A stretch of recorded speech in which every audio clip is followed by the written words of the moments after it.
Okay, so Norma, welcome. Let's start. So again, as I was telling you, welcome to this small talk. The idea just I would start with the first question, Norma. So, how did you become one of the candidates to the World Scout Committee? Do you raise your hand? Somebody said like, "Oh, Norma is the right person to be our candidate. Let's send her over there," or how it happens. Like how was your how you get over there to that point. Aside from the expression or the intent to run and then followed by the endorsement, this seat was planted in 2011. Nice. Okay. Okay. That's good. I My like my me- stories. yeah, yeah. My mentor was a World Scout committee member. His name was Eric Koo. He died while in service. Oh, I'm sorry to hear that. Uh no, that's all right. It's okay. And ever since then, and he was the one who gave me my first ticket to international exposure. I was just a rover then. I didn't know, head or tail with regards to international events. And he's like, no, I want you to learn. I really want you to go out there and see the world, and see what you can do more for scouting, not just in your local unit, but for the region as well as for the world. And every time he comes back from, a World Scout committee meeting or uh, a task force meeting, steering committee meeting, he would relay some of the learnings from there and said, "Oh, this is the mindset right now. This is the global drive at the moment, and this is what we need to look into to develop ourselves so that we could become, world ready in the future." He's like, "I don't know what the future lies for you, young lady, but."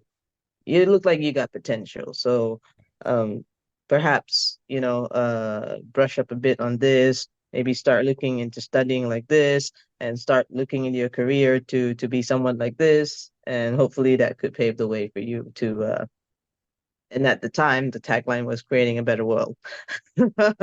Yes. Yeah. And many years later, and then I became the international commissioner for my NSO. I'm the youngest and the first female international commissioner for my Congratulations. NSO. Nice. Thank you. And that's quite a breakthrough for my NSO of coming from the Asia Pacific region. And it showed that my NSO was also growing. They were also evolving. So Nice. the journey isn't so much mine alone. I think this journey was a collective journey for many parties. Many people had a silent rooting for me to go up. So when finally I expressed intent, the intent was endorsed via a meeting, and that sealed the deal. Circa 20th February 2024, and I submitted Nice. my nomination. Yeah. But the I point actually being why I wanted to do this was because when he gave me the exposure, I then made so many connections with NSOs outside of my region, and actually, um, for example, with Uganda, I did the Street Scouts project, and I was funding the education of a young girl so that she be taken out of the streets and she could finish secondary education. And last month was the last month. Last month when I was in Uganda, I managed to speak to this girl. She's now, of course, a woman, and she's doing well for herself and her mom. So that's a nice. very touching thing. I mean, and imagine how much one. I mean, I did as a rover, no, not commissioned, nothing, just a scout across the borders and across the region. And I figured, well, I probably could do more if I was somebody then. Wow. No, I'm very impressed. Actually, I do think international commissioners have a pivot point, for spreading scouting because if as you mentioned, you start a seed, it's going to actually grow into many many other things, and then you can affect and like in a positive way more people, right? So I just Yeah. love what you just tell me. It's like, wow, that's so cool. You're creating a better world one person at a time. That's amazing. I love it. I Congratulations. I'm really happy to hear that. And for example, moving forward, also now that you're an international commissioner, and also you're, like you have this exposure, what do you think could happen? What do you think, or what do you want to happen? What's your goal? Where you want it to go with this power? Because Norma, you are someone, and whatever happened, right now you have a lot of power. So I say kudos, and just, it looks like it's like Spider-Man. With great power comes great responsibility. Yeah. So Um, so with these powers bestowed in me, I have been uh inspiring more and more young people to take up a journey where they could see so much of the world as well as of themselves. okay. So as the international commissioner, I'm also one of those first ones who to set up the international committee by virtue of having being trained as a global consultant. Oh, I am the training of trainers for wasn't consultant, Nice. which I feel has been the best wasn't product ever to process, to heal, to evolve any scouter in the world. I feel every NSO and every adults in scouting should go through this consultancy training. And this sort of this level of facilitation, I feel has bridged a lot of gaps that I've been seeing, not just in scouting, of course, but in life as well. And that and with all that skill set, I have been empowering young people as well as adults to to to bridge the cultural gap, to have intergenerational dialogue, to consider cultural maps, to consider territorial maps of one another, just so that we could drop all of our biases and harmoniously move forward to accomplish whatever task ahead. Um, one of the I last weekend I just completed the international relations team. I have an international relations team, and we conducted a weekend course for them in diplomacy and consult and facilitation. And of Nice. course, at first they were like, "Oh, this is not very it's not very wood batch like, you know, it doesn't have that flavor. It's so." But at the same time, the moment they were inducted into the session, they were like, we just dropped all of our inhibitions. We bonded more sincerely, and the feedback from the team at the end of the course was just, like tear jerking kind of thing, and and and it gave some of them who were frustrated, of course, along the way in scouting and in your adult life cycle in scouting, you would probably resonate with that. Some of us would have, and they were like, I finally find a way to process all of this, and that's very important. Otherwise, how can I be safe from harm and safeguarding compliant to young people? Yeah. So it's also important. I would like to also take this opportunity to note that while everything seems rosy and as well as challenging in World Scouting, of course these challenges is not without how should I say the apparent Challenge. disconnect in communication between the parties, for example, World Scout Committee or the World Scout Bureau, as well as NSOs. So in my conversations with all the NSOs, this 2 3 months, and I hear them because my own NSO is crying the same thing. They need support, they need guidance, they're overwhelmed Yeah. with the backlog of the pandemic. We're only just started to clear some of our backlogs on alongside being overwhelmed with so many other priorities. And of course, WASM in the name of being sustainable and also relevant and moving forward also does come up with a whole, you know, um, packages of products, which NSOs are a bit overwhelmed to fathom at the moment. So I mean, moving forward, I feel and I hear and I feel all of these how should I say, disgruntlement, grievances. Yeah, Yeah. this kind And of, yeah, yeah, yeah. I concerns. mean, these are concerns, and these are valid concerns because moving forward with the draft on these strategic priorities, namely being for NSOs and MOs, namely fit for purpose, financially sustainable, and enforcement of safeguarding. These are three very big words and tall order, but albeit necessary, given whatever that has happened last year at the World Scout Jamboree. So I think it's time for some reputation management for WASM, Yeah, but but not forgetting some realistic and pragmatism in terms of support for our fellow NSOs as well as MOs. So that's actually one of the things that I passionately have been working on anyways, bridging gaps between NSO to NSO, regions to regions, and that's something that I do quite well, given that I speak many languages across the world. so I see you speak Spanish, you speak English, French. French, I do only listening. Like I deduce it very well. Spanish and Portuguese. Spanish and Portuguese. I can speak it. I can speak it elementarily, but I understand it very fully. I do Chinese. I also do Hindi and Nepali. Nice. My Mandarin or Chinese goes to ni hao ma, xie xie, and that's kind of my how are Yeah, you? that's good enough. Yeah, that's good enough. I come from a diverse background. As in, my mom's Chinese, my father's Malay. And Oh, even on the mom side, she's got Japanese and Siamese and everything else.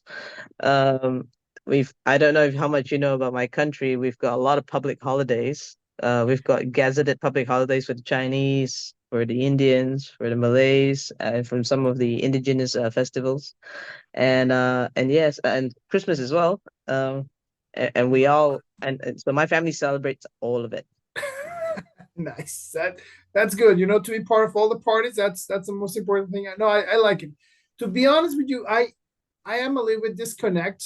To be honest with you, I don't know a lot of about Malaysia, about like and I don't know what's happening on the other side of the world. I unfortunately I have the chance to go to Taiwan, Thailand.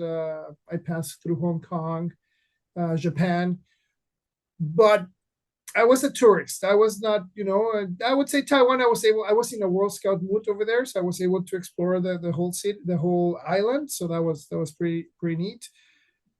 But nowadays I'm disconnected. That's why I'm trying to get this as you say, like closing the gaps. Trying to get to know what's happening the other side, because probably some of the issues that you're having back home after the pandemic, we'll probably also have those same things. And some other organizations, NSOs, are having similar issues, and we don't talk about it. Well, we don't know each other to talk about it, right? Like, oh, what are you doing to? If do you have waiting lists, or you don't have waiting lists, or you taking everybody? You know what I'm saying? Like, I'm also a volunteer, so I have 30 kids, but I have a waiting list, right? And I don't have enough volunteers. And you mentioned something very important. I like what you say about the mental health, about the adults as well. If they're in good shape, if we take care of our volunteers, if they're having fun, they're gonna have fun, and it's like a good cycle, that we need to do. So I'm really liking what you're saying, Norma. I really, like this is not gonna be our only conversation. I think we should have more conversations because, yeah, I'm being enlightened today by you. So I'm Thanks, thanks. Yeah, happy to share. Happy to share. Yeah, it's there are a lot of things that we don't talk about, probably because we like to see only the positive stuff, and that's great. That's great. Yeah. we have to celebrate However, that. when yeah, we it's good to celebrate all that, and it's good to affirm good things to yourself and to fellow mates. However, it's also not good to ignore the elephant in the room, and especially when the elephant in the room is pink. I was gonna, yeah, I was thinking the same thing. I was like, yeah, if it's a pink elephant, should be, more like, why it's pink? Why? Yeah. Yeah, so it warrants questions, it warrants dialogue, it warrants a lot of interaction, basically dealing with the matter. And you don't have to confront negatively. Confrontation is always Yeah, that would negative, be like you know. I cool. mean, yeah, you know, so you just but we need to be more how should I say, um more aware and inclusive by design. Okay. So yeah, it shouldn't be something like, oh, let's have a course just to be aware. Or let's have an agenda in order to be aware. It should be already ingrained in all of our systems, in ourselves, to be able to identify, oh, look, here's a problem. And as scouts, what's our policy on this and how do we address this matter in order to come up with the best outcome for our young people? So that to me is quite a soft skill to have. Um, but it's a But it's a must to good have. one. Yeah, Yeah. I would say, yeah, you actually touch an interesting point because yeah, we should be thinking, we're problem solvers, like it's like if you go camping and it start raining, you're gonna build a shelter or something in order to protect you. So you have that. That's what I like about scouting because it's a style of life. It's like it's you don't take off your uniform and you stop being a scout. Like you keep helping people. You try to be polite. You try to keep solving these type of situations. So Yeah, I, like what Bear Grylls used to say, oh, you are a force for good. yes, and definitely we are. I think if many other leaders, like social or political leaders, should have been in scouting, there's other type of solutions that we have already come up with, or we could come with. Like having a protest is not a bad thing, but having a protest and also have an action plan in order, that would be how you change the world. Or what you just mentioned, you were a rover, you were helping somebody else in the other side of, not close to you, another place. That's how you change the world. You start changing by yourself and start helping others, right? So Yeah. that's what I I, want to close those gaps, with the people who are ready to show people how to change the world in a positive way. of course, these aspirations I have are not new concepts. They're more like they're not even going back to basic concepts, but they're more like a let's remind ourselves why are we here in the first place. And if there's any, the other day I was asked, I come from a high contact society. My NSO is quite traditional, albeit very progressive. I mean, progressive than usual at the moment. And I thank them for all the opportunities they've given me and also the support. I really feel it. And of course, and being a country, Malaysia, we're actually quite underrated and undermined. But that's okay, you know. I mean, to me, all of these are opportunities to build bridges. They can become conversations that can convert minds. But I've always been asked, how do I survive these trials and tribulations? Mhm. And I would say two words. And this did not come from me. It came from uh, our founder, Lord Baden Powell. He said, it's two things you need to stay in the game: pluck and humility. So, and pluck is a simple word. It's a five-letter word.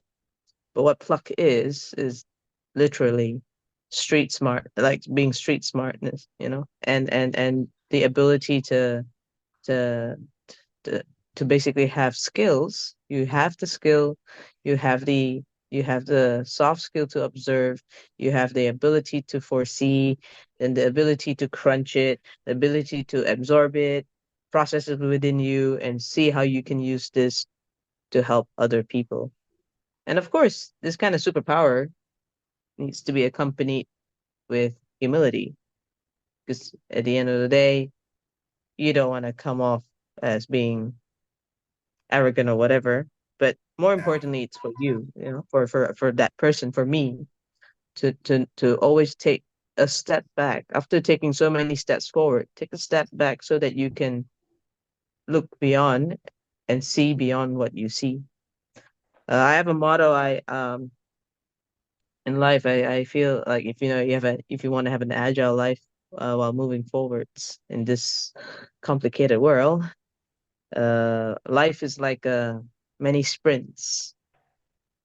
Keep them short and targeted, but at the same time, stop for a while and smell the roses. Enjoy the path, enjoy the road, right? So yeah, because Yeah, we yeah, forget, we're so focused on the target that we don't look around and we don't enjoy what we're doing. So I like it. yeah, Thank you so much for sharing that. That's so cool. Yeah, definitely. It's again, we forget it. That's why my first question is like how you get here. And that's a great way to start, and then to enjoy and then to be part of it. And also that's why my other question is like, like what happened afterwards, right? So I love what I'm hearing, I really, I truly enjoy what I'm listening, because I share what you're saying. I definitely think we need to well, again, take care of ourselves, be innovative, right? So yeah. What happens after this? Well, when one gets elected, when uh, it's very important to continue to reassure NSOs and MOs that hey, you're doing fine. You're doing the best you can. And if you want to do better, here's what you need to do. what do you think could be the best way to close these bridges? Because I think there's a big disconnection between, like probably not all the NSOs, but some of them, and they still feel like concerned because either they're small or they're like really far away, and they feel neglected, or even, like a normal volunteer, that how can we get all this work that you and the rest of the team are going to be doing, and even though whatever happens, we still have to root for the people who's over there, right? So whatever happened, that's what I'm saying. Whatever it happens, I'm here as a volunteer also to root the decisions, or and trying to do what they're telling us to do, right? So they change the image of the whole world scouting, and many people are going to be like, why, that was my, there's going to be resistance, but it's like they have something else. They're not changing my uniform, they're changing the whole logo, right? So how can we close these gaps? What do you think could be the best way to get world scouting to the, regular scouts over there, the volunteers? So is it a hard rock I'm sending it to you right now? It's like, because I want, No, the no. I get I have had the same question. Uh and it's not a hard question, but the journey is hard. The answer is the answer is quite a journey. Okay. I've I manage two community-based units back home here, like community-based units. And one unit is from the lower income family, uh, and they can be quite marginalized with regards to national events or the bigger agenda. Yeah, because their priorities are different. yeah. I've got another unit who's a bit more well-to-do and always featured for international events, always featured for the big stuff. They're the cool kids on the block. There is a huge gap between the two in terms of their realities. But when they meet, those gaps for some reasons closes because I as a leader, and it's not just me, it's me and a few other leaders. As leaders, we identify the disparity and we close it by supplementing with programs that would suit both of these level of various levels of stakeholding. And for where the smaller ones lack, the bigger ones were educated enough to also extend the same experience. Nice. So so that and that to me is exactly how some NSOs who are or MOs who feels that they are not part and parcel of the bigger agenda. And in the past, this has happened where you have such nice volunteers. I mean, they're not even like committee members, but they would go. They're normally from a better off NSO, and they would go to these little seemingly marginalized NSOs and MOs in order to bring the troops over so that the youth of that smaller NSO do not miss out on that same feeling every other NSO's getting. This is what we need to do to bridge the gap. We identify, we've got kids here who probably have not had any international exposure, and we see the Yeah. potential the potential of that networking, beyond pen pal, beyond TikTok, beyond IG, that personal, that personal, like, oh, hi, how are you? What's that on your uniform? You pique all those curiosities. And that's what we need to do as adults in scouting. We need to create so many more of those opportunities for NSOs or MOs who are seemingly marginalized. Yeah. I also worked, in many years ago, so with low income groups and many other things. And I think I see the potential because if you switch the mindsets, you change your life. If Yeah. it's so, if you tell them it's possible, it is gonna be possible for them, right? Yeah. So Yeah, definitely. Uh, just yesterday I saw a Instagram post of the head of contingent to the World Scout moot, from Malaysia. So he was my international secretary, and he was writing a post. It was really, and he tagged me, so it was really touching. He said, and he was thanking everyone, of course, and as well as me for the opportunity to be head of contingent. And he's one of our youngest that we've ever appointed for head of contingent. Uh, and that too for the first time where Malaysia is sending more than two people, to a World Scout mood. We actually have a good like 15 to 20 this time. So that's a huge jump for us. Like from yeah, the no, good. usual World Scout mood that only has like one, two Malaysian and is a loose contingent, and to now a structured one, of 20, including ISTs as well. And he's learning to manage all that. And while in the recent HOC study visit in Portugal, I actually went with him just because of the connection with the past chief scout, and to look into possible post moot program.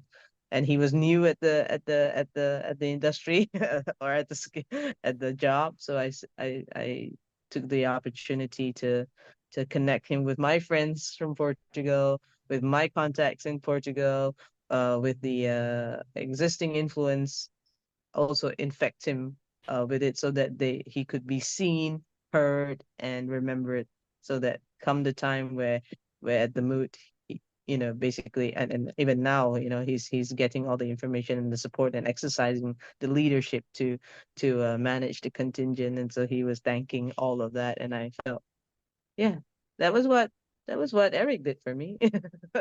And yeah, and we can continue to do this good turn to so many other people. And pass it forward. No, Norma, I'm so happy to hear this because yeah, you're doing what you receive, and now probably eventually he's gonna do that to that contingent, and probably that contingent is gonna blow out next year, or for the next move. Yeah. Just Somebody in touch. there's gonna get somebody in there's gonna get infected by the same kindness and magnanimity as well. So yeah, let's just just keep spreading that gospel. just touching on that point. 20 years ago, I was in the World Scout moon in Taiwan, and that's where I met my wife. Oh wow. And so you Um, you know when somebody tell me something like this, uh, how inspired I feel. And yeah, I'm gonna try to look for my Malaysia contingents badges from other jammers and stuff, because I do have Malaysia contingents badges over there on my over here in my Oh, things, but I do wonderful, have them. wonderful. Yeah, I mean, I gather that you've never been to Kuala Lumpur, never been to Malaysia. Not to Kuala Lumpur. No, Well, if you I ever, definitely if want you're to. ever, yeah, if you're ever this part of the world, look me up, contact me, and I'll take you sailing. I've got a yacht, which I take the kids, the Sea Scout sailing and doing training and all that. And yeah, we could see, we could see many things. Malaysia's really I'll take your word for it. And also the invitation is on the other way around as well. If you come to Vancouver, you're gonna be welcome. And yeah, I'm not gonna take you sailing, but probably could take you to the forest around here, just to That's the great. suspension That's bridges. great. I mean, appreciate that. That's this. I mean, these kind of connections are the ones that I want the kids to build. Yeah. And also if you want to bring Yeah, kids, bring them. We have a lot of beavers and scouts, and we can do a lot of things. wonderful. Norma, Yeah. we're running a little bit out of time. I really enjoying this conversation. I could keep for longer, but for the purposes, and again, this is not going to be the our last conversation. I definitely want to touch base again with you. So, can you do a closing? Like for example, where can we found you? More information about you, and yeah, just like a closing. So yeah, because we're kind of running out of time. So I want to get the whole impression before we go. Yeah. So if you want to reach me or follow my adventures in life, I could be reached on IG. My handle is Ranga Norma 9. On Facebook, Norma Noordin. If you just type my name, you'll find me and with my face. I've got a website where a lot of my aspirations and my motivation in towards World Scout Committee. It's all it's all stated over there. It's www.normanordin.com. And of course, if you go to the website, you find many links where you can connect with me, whether it's by email or even by phone. Uh, yeah, and by social media platforms. Be happy to connect and not just talk about World Scout Committee. I enjoy that more. I think in these 2 months or 2 to 3 months of campaigning, there was one time like in Uganda, I went there to help them to review their Marine Scouts program because that was what they were doing. I totally forgot to speak about my candidacy, and they had to remind me. So I mean, you're running, right? I mean, do you want to talk about it? But Well, that's the beauty you know of it, what? you know? That's the important thing when you actually start. I think the important thing about is when you're doing a bigger impact. So that's why I love this type of conversations, because like this, you get to know what's happening, over in the other side. So that's why I want to keep our conversation going for next time. So I'm not gonna finish. I'm gonna say, like, I'm not gonna say goodbye. I'm gonna say see you later, because yeah, we're gonna talk to each other later, because definitely. Yeah. Hasta luego. Alla prochaine. Hasta luego. Hasta pronto. A próxima. So